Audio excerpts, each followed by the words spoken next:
پایین‌ترین آن 3 درجه سانتیگراد. وزش باد نیز از شمال و تندتر از امروز 13 کیلومتر در ساعت پیش بینی شده است.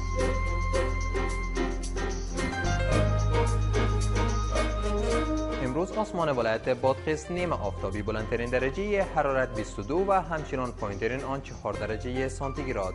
وزش باد نیز از شمال با سرعت 10 کیلومتر در ساعت بود.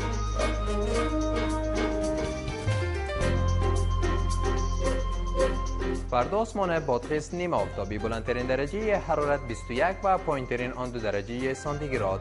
وزش باد هم از شمال و تندتر از امروز 13 کیلومتر در ساعت پیش بینی شده است.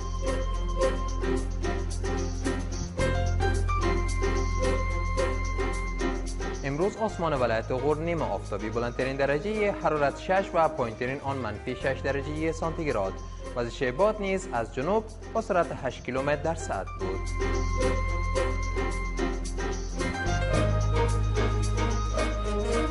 آسمان فردای ولایت غور نیمه آفتابی، بلندترین درجه حرارت 7 و همچنان پایین‌ترین آن منفی 8 درجه سانتیگراد.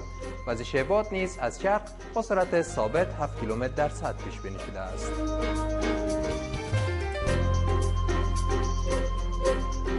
امروز آسمان ولایت نیمروز نیمه آفتابی، بلندترین درجه حرارت 25 و پایین‌ترین آن 9 درجه سانتیگراد.